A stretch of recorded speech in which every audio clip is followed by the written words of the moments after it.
이게 어쨌든 우리가 아까 얘기하다 말았지만 그 당시에 처음 술을 만들면서 내놨을 때는 콘 위스키였잖아요. 그렇죠. 그때는 뭐 옥수수로 만들었으니까 당연히 콘 위스키죠. 그쵸.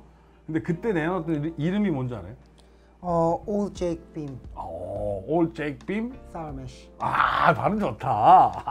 나도 이렇게 발음해야 되는데. 그래서 1820년도에 아들인 데이빗 빔이 그 자리를 물려받습니다. 네.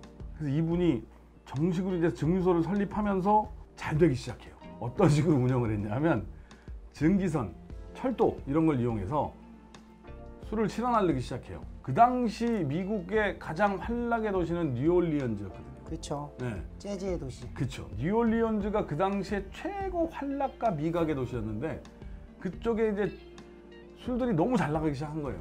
그러면서 배럴이 모자른 거죠. 술을 저장할 배럴이 모자르니까 그 당시에 남은 배럴이라고는 막 식초를 담았던 통, 생선 배달한 통 이런 통들이 있었을 거 아니에요. 그걸 가져와서 여기다 그냥 담자. 근데 냄새가 나니까 술을 담을 수가 없어요. 그래서 그때 시작한 게 뭐냐면 샤링이에요. 우리가 얘기하는 그 오크통 안을 막 태워서 그 냄새를 다 없애버리는 거죠. 어떻게 보면 소독할 겸해서 그 통을 다 태웠던 거예요, 안을. 그래서 그 통에다가 술을 담았는데 증기선에 실어서 뉴올리온즈까지 보내면 그게 증기선이 빠른 게 아니니까 뉴올리온즈까지 가는데 시간이 걸리잖아요. 그동안 그 통 안에서 그 샤링한 오크통 안에서 나오는 그 우리 뭐 캐러멜 향 같은 그렇죠. 네, 이런 단향들이 배어 나오면서 술이 맛있게 변형이 된 거죠. 그게 어떻게 보면 버번 위스키가 가지고 있는 매력을 발산했던 그런 시기적인 또는 그런 뭐 지형적인 이런 것들이 다 맞물렸던 거 아닌가. 그래서 이 데이빗 빔이라는 분도 사실 굉장히 큰 역할을 하신 분이에요. 그렇죠. 어떻게 보면 뭐 미국 버번 위스키가 지금 이분들 이렇게 세대 7, 8분까지의 세대가 다 그 역사에 담겨져 있지 않나 뭐 이런 생각이 드네요. 처음에 그 아까 이름이 뭐였죠? Old Jake Beam Sour Mash. 그렇죠. 그 술을 이름을 바꿔요. 이분이 올드 텁이라고. 그 정도로 어쨌든 이 사람은 굉장한 자긍심을 가지고 일을 했던 거죠. 자, 이제 3대째 얘기를 해야 될 거 아니에요. 그렇죠. 또 3대째 가면 데이빗 M 빔이라는 분이에요. 그렇죠. 데이빗 M 빔. 네. 이분은 또 뭘 썼냐? 그 전에 증기선하고 철로를 이용했다면 이 사람은 이제 빠른 철도를 이용한 거죠. 그렇죠. 그 당시 철로는 그 석탄 떼는 철로였고 요거는 조금 더 빠른 철로였어요. 그렇죠. 이 철로를 이용해서 넬슨 카운티로 증류소를 옮깁니다. 그래서 옮긴 증류소에서 철도 인근으로 가요. 그래서 수송이 용이하게 만든 사람. 그래서 이거를 남쪽 북쪽으로 막 술을 진짜 정말 막 쫙 날려요. 그러면서 전국적으로 유명해져요. 이 술 자체가. 그러니까 이 사람은 또 진빔 회사를 굉장히 유명하게 만들어버린 사람이죠. 와, 난 이 사람을 누군지 몰랐거든요. 요즘 공부하면서 좀 봤어요. 어쨌든 이 1880년부터 이 철도를 써서 전국적으로 유명해진 거 보면 대부분의 이 증류소에 있는 분들이 머리를 잘 썼어요. 어떻게 보면은 빨리 이걸 또 소진을 해야지 그쵸. 새로 또 증류를 하고 만들 수 그리고 있는데. 내가 보니까 미리 정보가 있었어. 거기 철도가 생길 거니까. 그래서 이게 커넥션이 있었던 걸 수도 있어요. 그렇죠. 19세기부터 투기는 있었던 거죠. 그러니까 넬슨 카운티로 가라 위에서 얘기를 했겠죠. 거기 철도가 들어오니까 아마 수송이 용이해질 거다. 그래서 아마 거기 가서 진빔이 전국적으로 크게 됩니다. 여기 옛날 구형 보틀에는 5분 있잖아요. 네. 요 5분이 레알 빔이죠.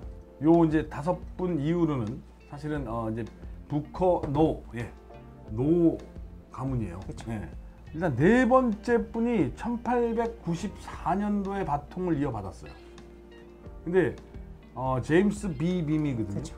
이분이 왜 중요하냐면 제가 이 얘기를 빼먹지 않고 싶어 했던 이유가 사실은 이분이 미국 금주법 시대에 걸렸어요.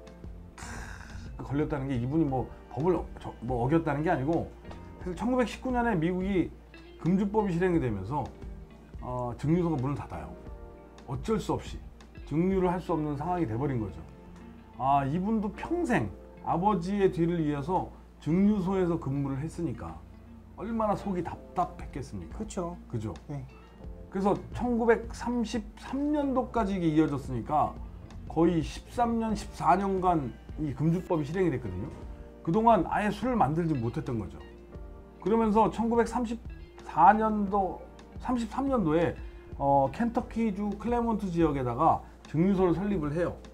그래서 다시 올드텁을 만들겠다라는 의지로 쫙 합니다. 그래서 1935년도에 첫 배치를 이제 내야 되겠는데 그때 올드텁이라고 계속 쓰던 그 이름을 누군가가 뺏어갔어요.